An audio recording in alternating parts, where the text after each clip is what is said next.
Je suis né à Melbourne, en Australie, en 1982, et mes parents n'imaginaient absolument pas que je viendrais au monde sans bras ni jambes.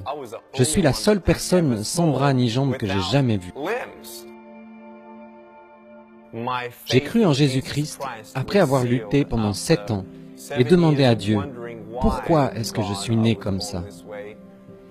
Il m'a répondu très clairement par un texte dans l'évangile de Jean au chapitre 9. Alors j'ai donné ma vie à Jésus à l'âge de 15 ans, après avoir lu ce passage où il croise la route d'un aveugle. Et attendez une seconde, c'est vraiment intéressant.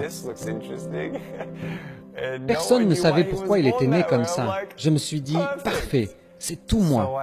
Donc j'ai lu dans l'évangile de Jean, au chapitre 9 et au verset 3, où Jésus dit que c'est arrivé afin que les œuvres de Dieu soient révélées en lui.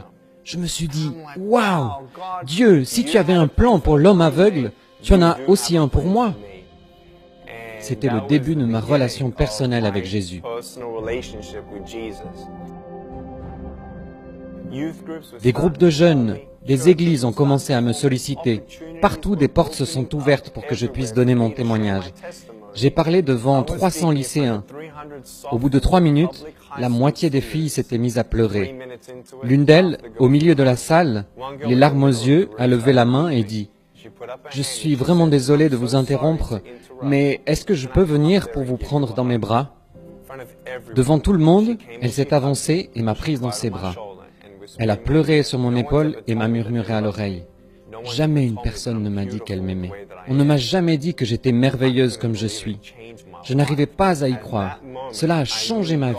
À cet instant, j'ai compris que Dieu se servait de moi pour lui faire du bien. Ce n'était pas par mes paroles ou par ma force, mais c'était Dieu. Et mon cœur s'est enflammé de passion. C'était vraiment impressionnant de voir une personne transformée pour toujours. Ce jour-là, j'ai su que Dieu m'appelait à annoncer son évangile à travers le monde. Aujourd'hui, ne partez pas d'ici sans changer. Repartez d'ici sans chaîne. Vous ne savez tout simplement pas ce que Dieu peut faire avec des morceaux brisés de votre vie tant que vous ne le lui apportez pas. J'aimerais que vous sachiez que quand vous tombez à terre, la grâce de Dieu est là. Dieu veut étendre sa main et vous relever. Laissez-vous secourir. Durant les 7 premières années de mon ministère, Dieu m'a ouvert des portes qui m'ont conduit à parler 2000 fois dans 44 pays sur 6 continents. Des campus universitaires comptant 40 000 étudiants en Chine, en passant par l'Inde, où j'ai parlé à des victimes de l'esclavage sexuel, et à une foule de 110 000 personnes réunies dans la jungle.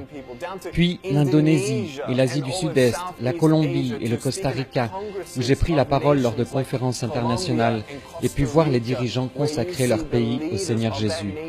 La Corée, où j'ai abordé le thème de la dépression et du suicide devant un public de jeunes, jusqu'en Europe de l'Est et notamment en Serbie, en Slovénie et en Croatie.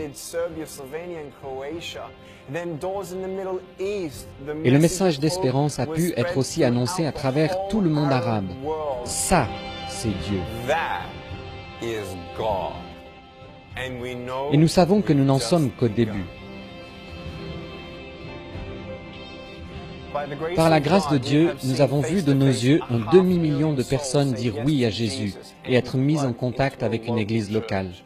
Aussi fou que cela puisse paraître, avec notre association Life Without Limbs, nous avons pour but de prêcher à chaque personne de la planète, 7 milliards de personnes.